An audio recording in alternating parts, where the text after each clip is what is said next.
You're watching The Breakfast Club.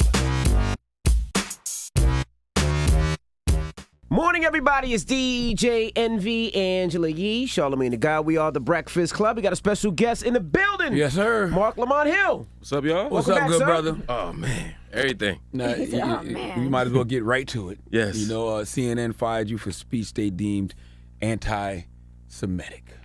Why? Yeah, I don't know.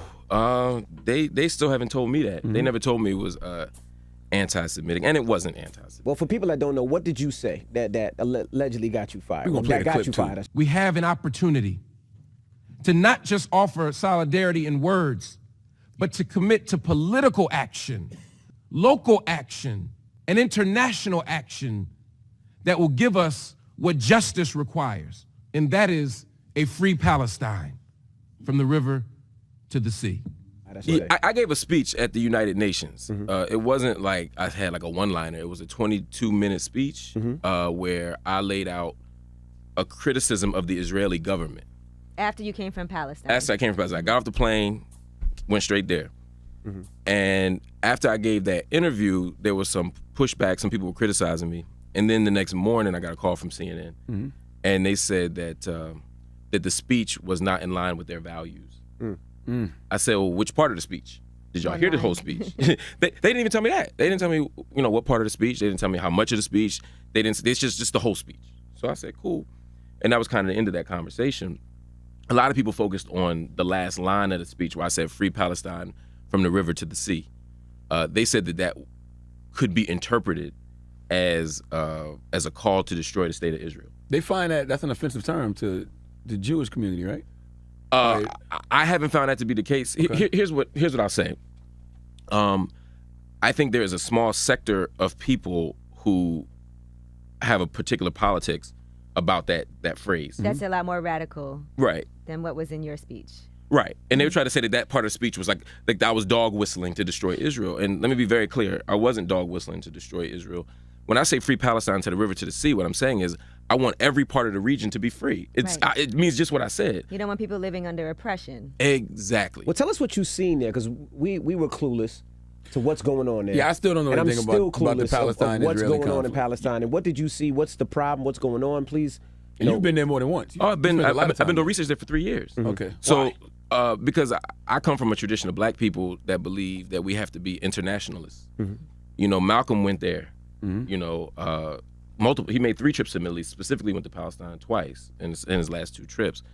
A lot of folk have believed that. Huey P. Newton, the whole Black Panther Party, believed that. Mandela. When I was at the Apartheid Museum a couple of weeks ago, Mandela said that our freedom is incomplete without the freedom of Palestinians. Exactly. Yeah. And so there's no way that black folk can be free if there's folk on the continent who are unfree, in Latin America who are unfree, or in Palestine that are unfree, because we're all oppressed by the same system. Yeah, many people are comparing this to apartheid, what's going on in Palestine. It is apartheid. What is going on? So there's a couple of things going on. One is in the state of Israel proper, in the actual state of Israel.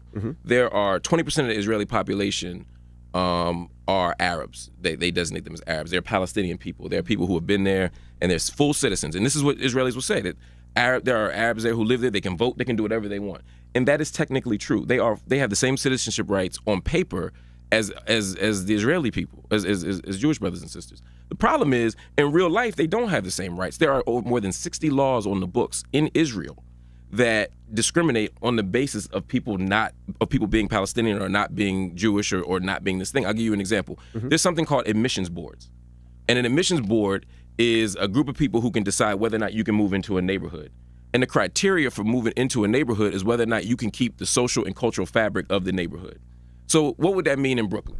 Right? Imagine if when you buy in your crib in Brooklyn, there's a group of people, white people, who decide whether or not you can move in based on whether you'll keep the culture and social fabric of Brooklyn. Right. Now, if you look like them and believe like them and think like them, you're probably cool. If not, then you can't nobody's going to actually sell you or rent you a place in that area. Exactly. That happens now, though. Like, if you are a black person and you live in a certain neighborhood, they looking at you like, there goes the neighborhood. You know what I'm saying? Absolutely. But imagine if it was the law. Yeah. Imagine if it was 50 years ago and it was the law again. They just 2 days ago, the Israeli Knesset, which is like their Congress, approved expanded that by 200 in the north near the Galilee. So in other words, there's more areas now where People can say because you change our fabric, not just to Muslims, not just to Palestinians, but to maybe Ethiopian Jews, to Christians.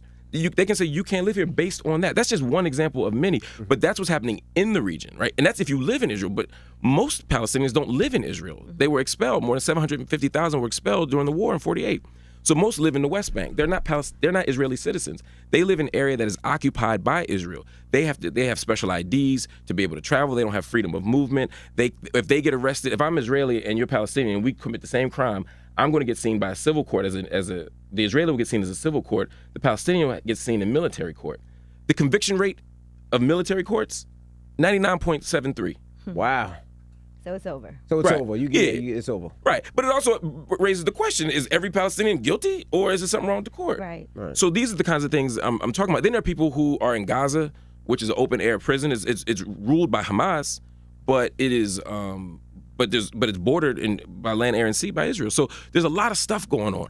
And my whole point was just to say we need to address these issues as a human rights issue inside of Israel and outside of Israel. And so when I said from the river to the sea, I wasn't calling to destroy Israel. I was calling to create a new idea what democracy looks like. And for me, democracy is one state, everybody lives in it, everybody can vote, and it's not ruled by religion. It's not a Jewish state, it's not a Muslim state, it's not a Christian state.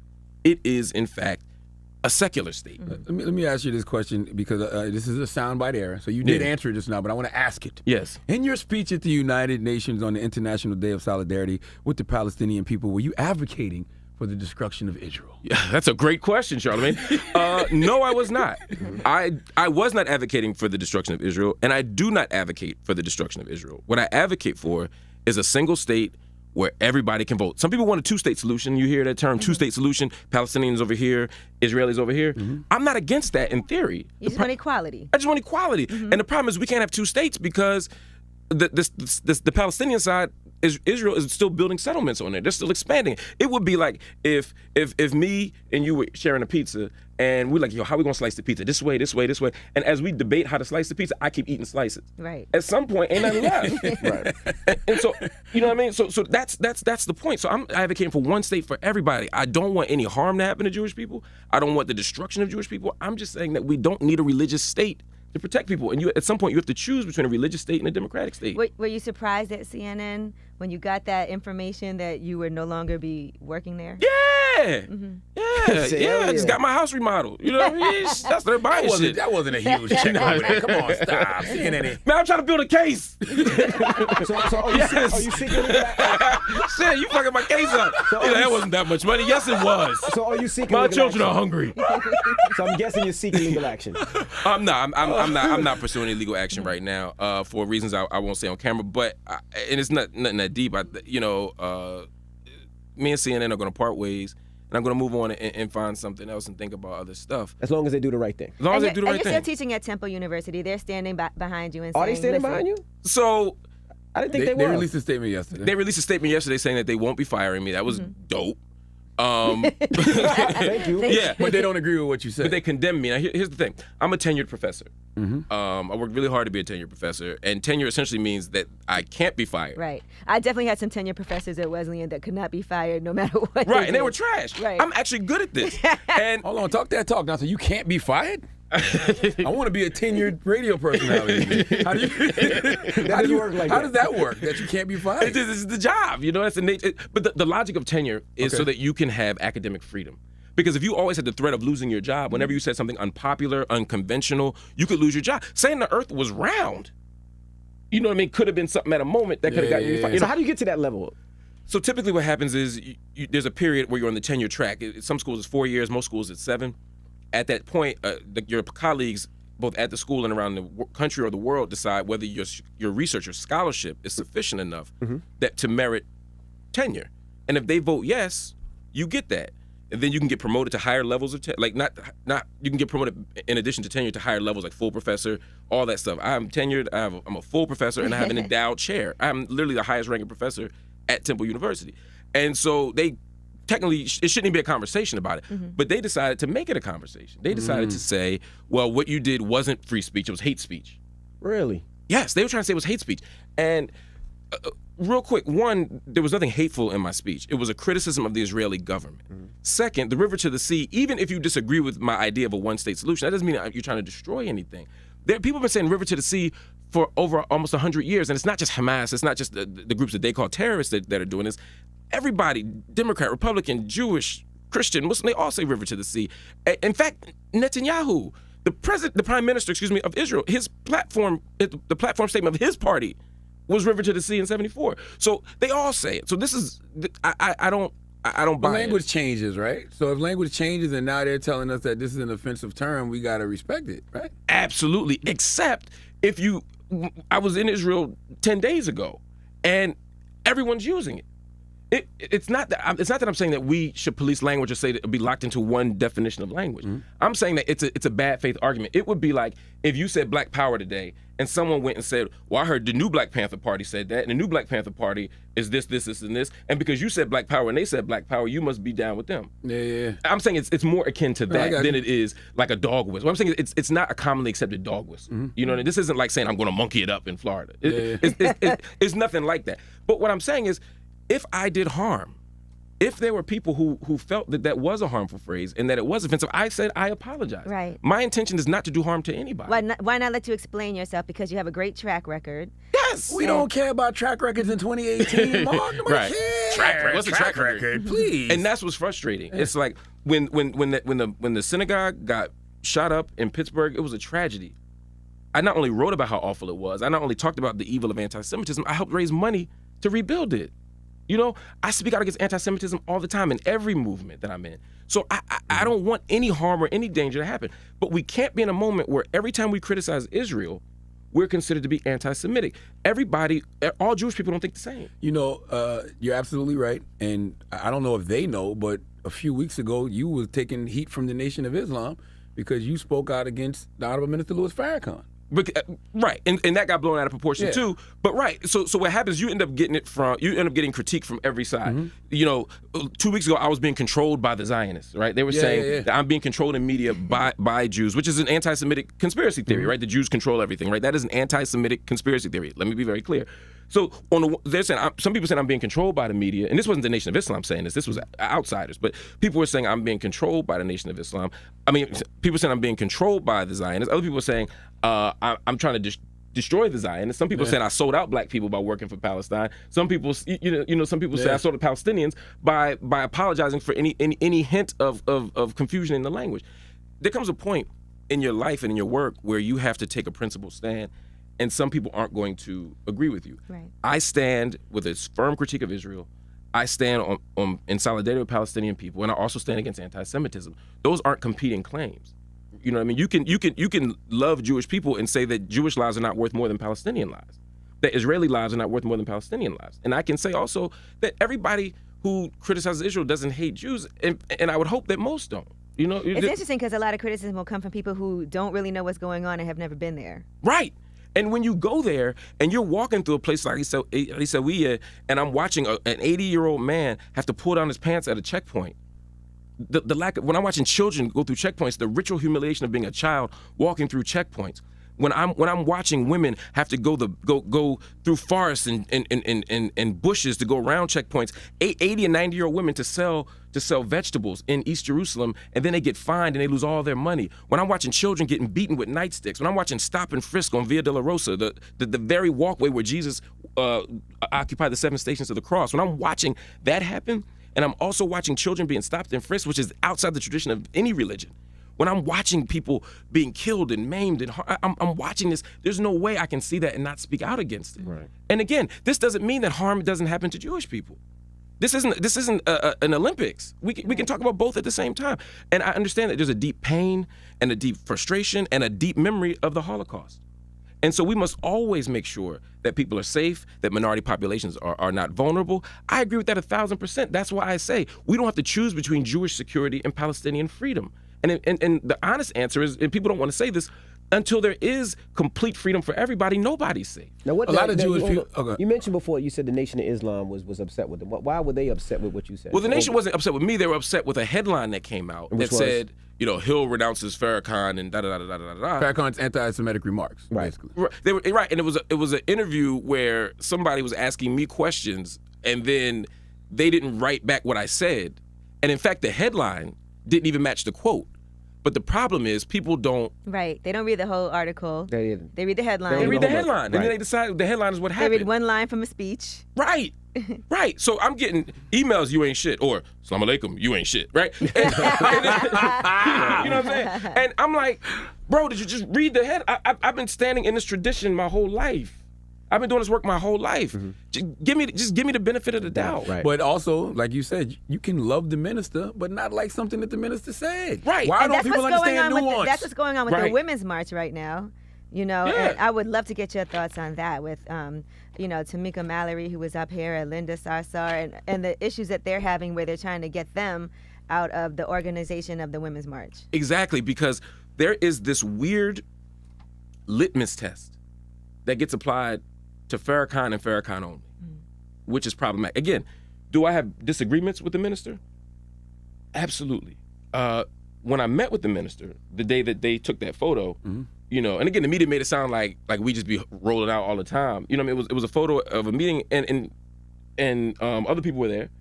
I was there, right? Yeah, I didn't want to say that if you ain't. I don't care. I don't do that. I don't snitch like I'm like. I took a picture too. Right. Other people were there. Right, I was like, other people were there. That was his cue. I've had the minister up here twice. Yeah, that's what I'm saying. So you were there. A lot of people were there, and it wasn't. We were listening to his album, right? Yeah. And we were there. At least I was there in the capacity of a journalist, first of all, right? So that was the context. It wasn't a secret black people meeting That's where we was plotting on destroying the white man. Right.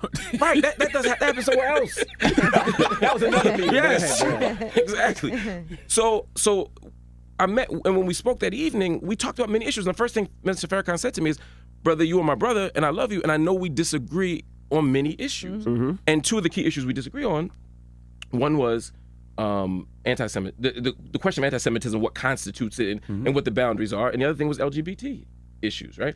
And we could talk and we debate, but for some reason, if you meet with Minister Farrakhan and you don't throw him away wholesale, then you're castigated in a way that doesn't happen with anybody else. I worked on Fox News for many years.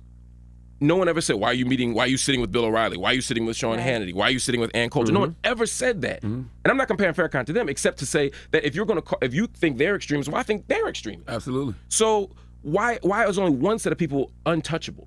And why does every black leader have to ritually denounce Farrakhan in order to sustain a position? You know what I mean? Real. That doesn't happen to anybody else. Again, Minister Farrakhan is my brother.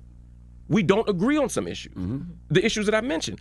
But the idea that we have to renounce and denounce and throw them away. And here's the funky part of it. They try to say, well, we make Republicans denounce extremist Republican leaders. Farrakhan's not a Democratic leader. Farrakhan's not a Democrat. Farrakhan's not a liberal. Minister Farrakhan on issues of whether it's gay marriage, whether it's self-help. I mean, these in many ways are far more conservative and right-wing messages than they are left-wing messages. Minister Farrakhan doesn't operate in a political tradition. He operates in a spiritual and religious black nationalist tradition. And so the idea that to be a Democratic congressman, you got to throw him away. To be this, you got to throw him away. This isn't about Minister Farrakhan's ideology. The question is, why does he get positioned as the brook of fire through which everybody has to pass? Yeah. And I'm saying that the whole idea of it is absurd. And so part of what I was trying to do, and I didn't do it perfectly, was navigate the terrain where I can say, yes, I have principled disagreements with my brother, but I'm not throwing him away without being seen as if I'm ignoring the very important issues that come up on the one hand, you know what I'm saying? Or that I'm not just doing some kind of tricky doublespeak to, you know what I'm saying? I'm not trying to do any of that. I'm trying to stand in a principled tradition. I oppose anti-Semitism. I oppose homophobia. And I oppose rampant capitalism. I oppose patriarchy. I oppose transfer, all these things. And whatever traditions are supporting those things, I'm going to push back and challenge. But in the black tradition, I ain't got the luxury of throwing people who love us away. I ain't got the luxury of taking people who come out of traditions that have saved us and cleaned us up and throw them away. Absolutely. We can't do that. We shouldn't do that. What about people who support Trump then? Because, we want people to denounce Trump. To what extent do I want people to denounce Trump? I don't necessarily want people to denounce Trump. I want to know where people's politics are. Trump is just a proxy for that. The other thing is I didn't vote for Minister Farrakhan. Right. I didn't vote for these other people. I think that's the same because we've had politicians up here and we've kind of went at them for voting for Trump and For supporting Trump. And we kind of said that we can't pretty much rock with you because that's your guy and that's who you voted for, and you can't understand what he's doing is wrong, then you can't see what we see. Right, because it's a policy issue and it's a voting issue. It's an ideological issue. But there are a million people who think like Trump, and I don't hold you accountable for each person in the world and try and line your thinking up with that person. We can have a room full of black people that look at the world differently, and we can still love each other, support each other, and move toward a project of freedom. Let me be very clear, though. There's no project of freedom that I want to be a part of that doesn't liberate disabled people, that doesn't liberate the elderly, that doesn't liberate queer folk, that doesn't liberate trans folk. Like, for me, that's all part of the project, and all Black lives matter, and we have to include all of them. So even as I'm pushing back and debating with people, some things are non-negotiable. And our humanity, the humanity of all Black folk is non-negotiable for me. But the conversation we can have and we can keep going, especially if I know you love us. And there's so many people that don't love Black people that are out here working for Black people or working or exploiting Black people. Right. And I'm saying, like, I want to work with people who love Black people and who want to do this work to liberate us. That's what matters to me. Where is the Black People's Anti-Defamation League? And because we need these organizations to come to your defense in times like this. We absolutely do. And I think there's a question of a bigger question around nation building. You know, having our own institutions. That's the key. You know, because having somebody who advocates for us in the NAACP, the Urban League, a National Action Network, those are great organizations. There's younger organizations that I think are doing really interesting work, like the Dream Defenders, for example. They're doing amazing work. So shout out to all of them, and I want that work to keep going. But for me, it's less a question of how can I be defended when I get thrown off of a network for something that I think was unfair, and more is how can we create spaces where we have our own voice, where we can't get thrown off all the time. We can't get thrown away so easy. Because that's the point. Because at some point, everybody has a politics, and no institution is going to give you space to articulate a vision of the world that's going to undermine their power. Yeah. So at some point, we got to create those things for ourselves. And why would, like, you've been fired from Fox News? Yeah. You've been fired from CNN now. Yeah, I'm on a roll. What's Hey, Mass, I'm coming for you. What's the point? What's the point of having people on the show if you're only going to fire them when they say something you don't agree with? Like, right. And again, it's a question about what are the boundaries of speech on particular issues, right? You can talk about reforming prison, but when you start talking about abolishing prison, they're like, oh, wait, slow down. You can talk about two-state solutions, but when you say, what about one state? Oh, wait, that's too far. So there are these issues. Oh, you can talk about Democrats, Republicans. Oh, but I'm voting green. Oh, wait, shit. No. Are there things at CNN that they tell you they don't want you to speak on? No. Or it's not to say it a certain way? No, never. CNN has never asked me or demanded that I approach an issue a certain way or tell me what to say. I think that's never been an issue. But there's certain things that you know, if I say something like this, then it will get some pushback from CNN? I've never gotten a call from an executive like, yo, Mark, don't talk like that, don't say that, don't do anything. I think one of the ways that it appears in news is when you get booked for stuff. You know what I mean? I have expertise in the Middle East.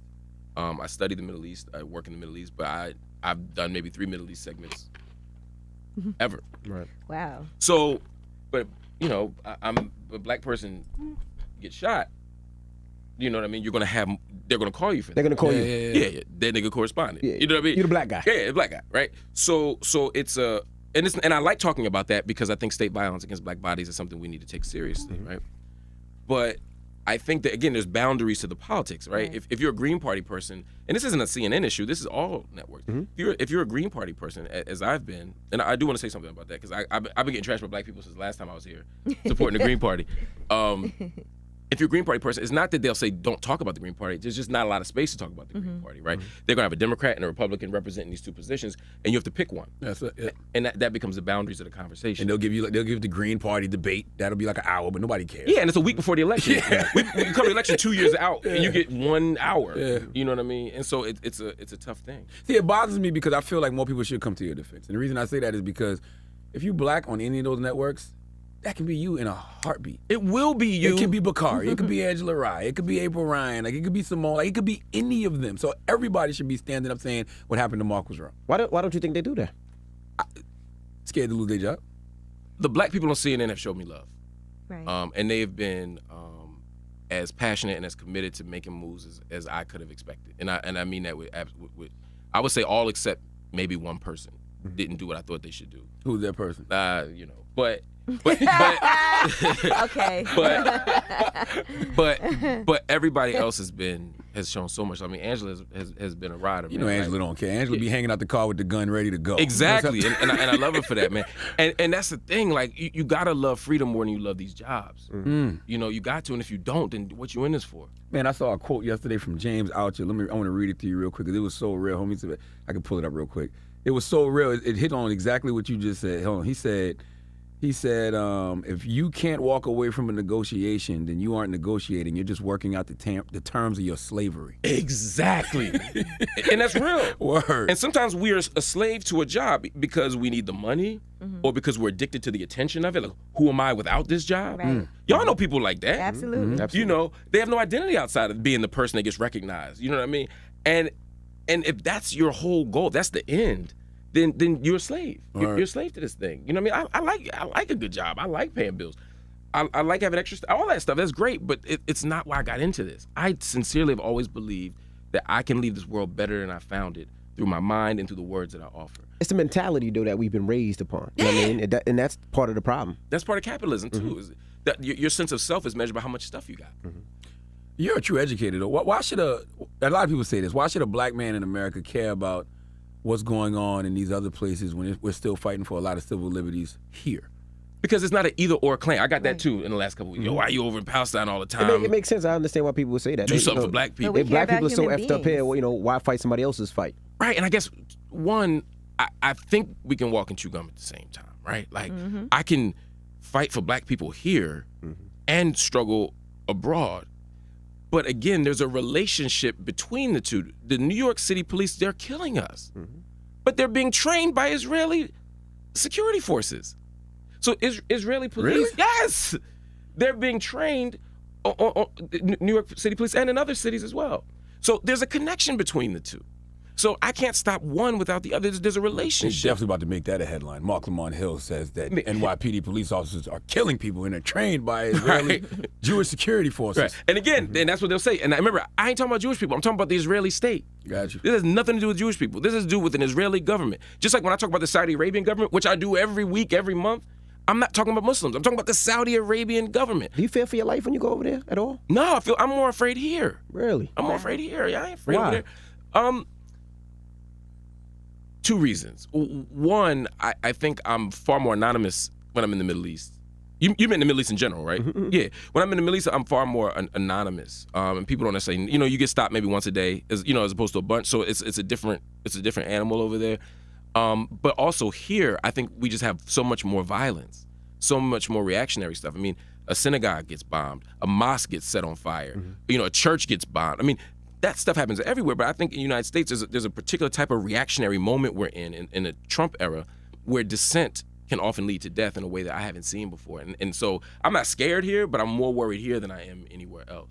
I think another problem a lot of people have is these conversations seem so one-sided. Like we're always hearing from the Palestinian I am. Okay. For me, it's always a pro-Palestinian perspective. We haven't really heard the pro-Israeli perspective. I haven't anyway. Yeah, I mean, I think there is a very real concern that Jewish brothers and sisters have about safety. And throughout history, Jews have been oppressed, they've been marginalized, they have been killed for being Jewish. And so one of the things you saw in the late 1800s, right, 1892 for sure, 1897 when the organization gets started, the Zionist organizations get started, they said, look, we need to unite. We need to understand that Jews anywhere are of the same sort. And then we need to find a homeland and a Jewish state to protect us. Because if we're minorities here, then we won't be safe. You see the same thing with Yazidis in Iraq. You see the same thing with Romanis in Italy or Algerians in France. No, if we have a state that's ours, then we can be safe and protected. That's the argument. And I don't think that's a bad argument. The problem is that your safety can't come at the expense of mine. And so we have to find a way to keep people safe and protected on the one hand, but on the other, not lose sight of the fact that Palestinian babies and Palestinian lives are worth just as much. And that's where the tensions come in. Because I heard when Vic Mitchell was here, he was talking about how it was like an area blocked off where they keep Arabs out, and they said because the Arabs be committing acts of terror. So I'm like, well, if that's the case, can you blame them for keeping them out? Yeah, so, in this era, again, you had soundbite culture. So I don't support terrorism and I don't support killing innocent people. I don't support killing babies, any of that stuff. Oftentimes, though, every act of resistance that Palestinians engage in is called terrorism. So we can reject terror. And I went to Palestine with Vic, you know, and we were there at the same time. And you know, we saw some of these areas and we saw some of this stuff. And the question is, how can I punish an entire community or an entire race of people because of the acts of some people? That becomes collective punishment, Right. which is illegal. It's against international law. It's against our values. It's against our spirit. So again, I'm not. Of course, there are Israelis and there are Jewish people who are victims of unethical, immoral, awful, atrocious acts. I don't dispute that. A Jewish pregnant mother was killed 2 days ago in Israel. That's awful, and I denounce that. I decry that. That's awful. But that's not the story of what's been happening. And too often, any act of resistance from Palestinians gets called terrorism. And so, again, if I come in your house and raid your house and take all your shit, at some point, when you push back, how do I make sense of that as a moral project? That's the question we have to ask. Because international law says that an occupied people have the legal right to resist. And I think that's just common sense. That's what Malcolm been talking about. That's Do you support violent responses from Palestinians? I support self-defense. I support self-defense. Because you said violent response, like a violent response to what? A violent response to a peace talk? No. A violent response to violence? Yes. Okay. Yeah. Now, for you, I'm sure, or maybe not, but have a lot of people been reaching out now? Marc Lamont Hill is available. So do you have a lot of news outlets trying to get you to come there, or has it been? No, it's been an interesting mix. I've gotten calls from a bunch of networks, actually. Some U.S., some international. There's interest in it. I may get back into cable news. You know, I'm really interested in doing other stuff. I have a lot of projects that I'm doing, and I'm just interested in doing other stuff too. You know, Basketball Wives reunion. Oh, you know, that's the height of it. That's that moment where you just gotta be like, look, I just needed to check. But we support your opinion on anything and everything. Yeah, I do want to always give you this outlet. Yeah, we know your voice is necessary. We know you're not hateful towards Israel or any other group of people. Correct. So how do people support Marc Lamont Hill going forward? You know, right now, there's not a lot of ways to support me other than, just continue. I want people to not support me, but support these causes. I want people to support transnational solidarity. And it's not just with Palestine. I want people to be focused on the continent of Africa. I want people to be focused on Latin America. People can support me by reading international news, by supporting ideas. Gotcha. They can always buy my books and do all that stuff. And I have a few projects coming out. I have a documentary that'll be out called Black in the Holy Land in the spring. That I did with Existence is Resistance, as well as Stacey Muhammad. So that's about Israel? Yeah, it's about the different racial groups. Because my research is on black, again, is on African Afro-Palestinians. So, but I'm doing a documentary, I'm writing a book, stuff like that. It'll come out, and I want people to support it. Of course, there's Uncle Bobby's in Philly. When y'all come to Philly, please make sure. Great spot. Come to Uncle Bobby's. Charlemagne was there. It's a bookstore cafe in Philly, but it's also a community education center. It's also, we do GED training, after school training, tutoring, children's story time. We give away books, we give away clothes. We do a lot of stuff in Philadelphia. So if people want to support, don't support me, again, support the projects. Just come through Philly, show love to Uncle Bobby's. We got merch online, go to UncleBobby's.com, you can get all that stuff. But really, I just want people to read, get some books, get some ideas. And your hoodie is fire. Oh, thanks. This is one of ours. This is Uncle Bobby's joint. So this is online on the online shop.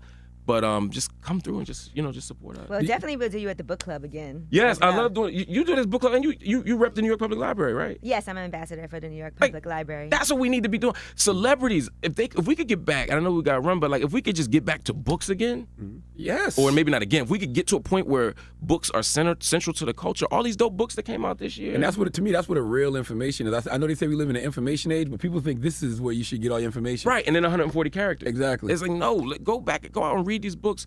Delve deeply, man. Have but it's book hard. clubs, like you look at groups. some of these middle schools, these elementary schools, these high schools. They're getting rid of all the libraries. Exactly. All the libraries are gone. Somebody asked me that at a college. I was at Morgan State on Friday, and somebody asked me, why write a book about anxiety? Why wouldn't you just put it on social media? I'm like, what? Because that's how they look. That's how they look at the A lot of world. these schools have no library. Right. Like even when I went to Howard, when I was at Howard University, they put us as the green room was like the old library. You seen books, but none of the students were there. They were starting to phase that out and put more computers there. You lose all those books. People Wikipedia instead of reading books. And our tradition is, Malcolm's life was saved by books. Yes. You know what I mean? Transformed by books. And that's why that work is important. I'm actually doing an initiative with the library in New York where we're going to actually get some of these schools to be ambassadors, some of the students at the schools and the middle schools. So I'm excited for that. Yeah. Well, let me know how I can support. And Uncle Bob's and donate books, whatever y'all need. I just want to be a part of a culture where we read, we engage ideas, and we think internationally about freedom. Do you feel comfortable at Temple now that you know that they have condemned your statements? He has tenure. He's fine. But still, do you feel comfortable there? Comfortable. I hope that cooler heads will prevail and we'll be able to have some peace and some dialogue. But the idea that I'm being condemned for my speech scares me a little bit. Not what it's going to do to me personally, but the idea that universities are condemning people for their words. That's the place where they should be allowing that type of freedom of expression. Exactly. Even if you think I'm wrong and crazy, as long as I'm not doing harm, there has to be space to have that conversation. There has to be space to have resistance. There has to be space to debate. And without that, again, we throw things away. We live in an age of disposability where we throw ideas away and we throw people away so fast. How many times have you looked on the internet where somebody who we love and support will say one tweet or one quote and they cancel? Yeah. I get canceled every year, Mark. I get canceled every month. You know what I mean? And it's like that should be. and it's like, and then next week they'll love you again. But the idea that our first idea is to drag people, even say you're gonna drag them on social media, we're gonna call them out. Don't call people out, call people in. There has to be space to engage people as a community. But if our first instinct is to always throw you away, to dispose of you, and go on to the next thing, even artists. I mean, I came back on the internet, I guess like 2 days ago. And it was kind of the ends of this King of R&B King thing. of R&B. And again, the lack of sense of history, right? Like, I don't even know who the young boy is that they were saying was the King of R&B. Jacquees was saying he's the king of, but he's talking about today's modern king of R&B. Which I can respect, but the idea of erasing a history, you know what I mean? And saying like, oh, Keith who? People saying Usher ain't had no good. I was reading some of the quotes. I'm like, are y'all crazy? Like, where's that sense of people throwing Tevin Campbell away a couple months ago? Like, this idea of always throwing away history or throwing away people, throwing away bad ideas, throwing away contradictions, that's not what black people do. We've always loved America into a new sense of self and loved each other into a new sense of possibility. And if we start doing what they do, and by they, I mean people in power, and by people in power, I mean people with money, I mean people in government, all these folks, if we start doing what they do and just throwing shit away, just throwing everybody away, we're no better than them. They don't throw each other away, though. No! They throw everybody else away. They hold on to each other where they could be the worst possible crimes committed, and they hold on to each other. And then we vote for them. Yes. And then they win. Absolutely. That's what I'm saying. They don't throw shit away. That's right. We can't throw each other away. We can hold each other accountable. And people can be trash and not be disposable. That's right. As my girl Treva Lizzie says. Yeah, like it doesn't have to be either or. It doesn't have to be either or. I just don't want people to think you're anti-Semitic moving forward. That's the big. I'm like, yo, he's not anti-Semitic. No, and it's hurtful on a personal level because I'm not. Of course, it's a professional hazard to be seen as anti-anything. I don't want definitely professional hazard to be considered anti-Semitic. Yeah, I don't want to go through the world being seen as anti-Semitic for professional reasons, but also I'm not, and so it's deeply painful. But I also am not willing, in addition to that, I'm not willing to stop criticizing empire. Gotcha. I'm not willing to stop criticizing colonialism. Because if we stop doing that, then they do win. You know, power wins. And if power wins, then we're all vulnerable. Maybe not us in this room, we'll be okay, but the rest of the world won't be. And we got to fight for the rest. We got to fight for the vulnerable. All right. Well, we appreciate you for joining us, and like I said, you're always welcome to come up here. Yes, and I'm definitely gonna be following up with you saying that you are down to help out. So whatever I ain't got no job, so whatever you need. All right, now's the time to catch him. All right, it's Marc Tell them Lamont to follow Hill. you, Marc Lamont Hill. Oh yeah, follow me on Marc Lamont Hill on all social media, Instagram, Twitter, Facebook, all that. Marc Lamont Hill. All right, it's Marc Lamont Hill. It's the Breakfast Club. Good morning.